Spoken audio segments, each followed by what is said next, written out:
Hello friends, welcomes you all in Jarvis campus.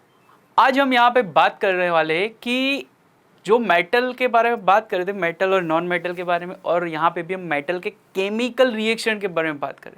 तो कि metal जो है उसका एयर के साथ जो भी यहाँ पे रिएक्शन रहता है वो हमने देख लिया। अब हम यहाँ पे बात करने वाले कि मेटल और पानी दोनों का रिएक्शन कैसा रहेगा। जैसे कि यहाँ पे एक एक्टिविटी करते कि एक टेस्ट ट्यूब ले लेते। एक टेस्ट ट्यूब को हम यहाँ पे क्या करेंगे तो कि वुल, वाटर से भिगा हुआ वुल जो रहेगा उसको यहाँ पे टेस्ट ट्यूब में रखते, साथ ही साथ यहाँ पे कोई एक मेटल भी रख देते। अभी यहाँ पे जो टेस्ट ट्यूब है उसको हम क्या करने वाले तो ये जो टेस्ट ट्यूब है उसको हीट करते।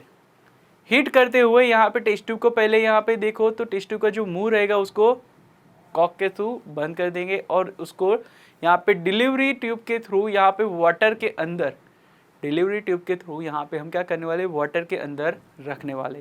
तो यहाँ पे आप देखो तो भी यहाँ पे अब जब हम हीट करते हैं ये टेस्ट ट्यूब को तो आप देखोगे कि जो वाटर के अंदर डिलीवरी ट्यूब के थ्रू यहाँ पे देखोगे तो वहाँ पे बबल्स दिख रहे होंगे आपको।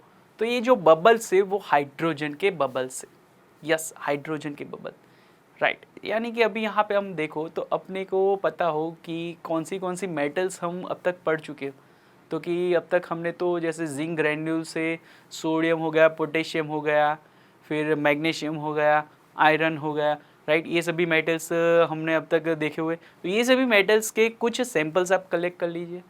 अभी यहाँ पे हम सिंपल सी 3 या 4 मेटल के बारे में बात करते हैं, जैसे कि सोडियम, फिर एक मैग्नीशियम, जिंक एंड आयरन। ये 4 मेटल के बारे में बात करें तो चारों मेटल को आप सबसे पहले क्या करोगे तो कि 4 टेस्ट ट्यूब में पहले वाटर ले लीजिए।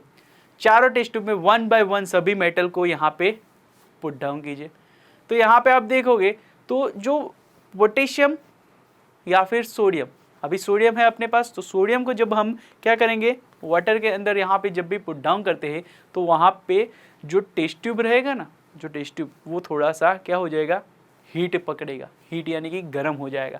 और साथ ही साथ यहाँ पे कभी कभार ऐसा भी हो सकता है कि जब भी आप सोडियम को वाटर के अंदर डालते हो यानी कि पुट डाउन करते हो तब वहाँ पे फायर लग सकता है। फायर लग सकता है यानी कि छोटा सा आग पकड़ने का चांसेस रहता है। क्यों? क्योंकि ये जो सोडियम है वो हाईली रिएक्टिव है। हाईली रिएक्टिव होने की वजह से यहाँ पे जो भी हाइड्रोजन रिलीव होता है वो कभी कभार क्या होता है तो कि फायर कर जाता है, यानी कि फायर हो जाता है, राइट। अभी यहाँ पे बात करें कि बाकी के सब मेटल्स के क्या होगा तो यहाँ पे जो मैग्नीशियम है वो कोल्ड वाटर के साथ रिएक्ट नहीं करता है। इसको हमें क्या करना पड़ता है तो कि हॉट वाटर देना पड़ता है। तो कि हॉट वाटर के अंदर जब इसको रखते हैं मैग्नीशियम को हम हॉट वाटर के साथ जब रखते हैं तो वो वहाँ पे रिएक्शन दिखाता है और उसके मेटल जो रहता है उसकी बॉडी के ऊपर वो आपको बबल्स दिखने लगते हैं। तो वो बबल्स किसके, तो कि वो जो हाइड्रोजन गैस वहाँ पे रिलीव होता है उसी के बबल्स रहते हैं। और मेटल जो रहता है वो पानी के ऊपर की तरफ आ जाता है, राइट। मैग्नीशियम, तो ये सभी मेटल का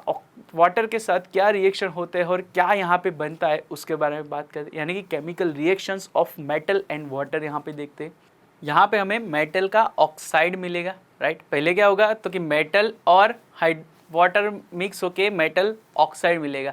फिर मेटल ऑक्साइड अगेन वाटर के साथ जब मिक्स होता है तो उसका मेटल का हाइड्रोक्साइड यहाँ पे रेडी होता है। तो सेम थिंग यहाँ पे भी सोडियम और जो हमारा पोटेशियम है उनके हाइड्रोक्साइड्स रेडी होंगे, यानी कि KOH एंड NOH यहाँ पे रेडी हो जाएगा, सॉल्यूशन उसका रेडी होगा। तो यही था हमारा मेटल का रिएक्शन वाटर के साथ। Thank you.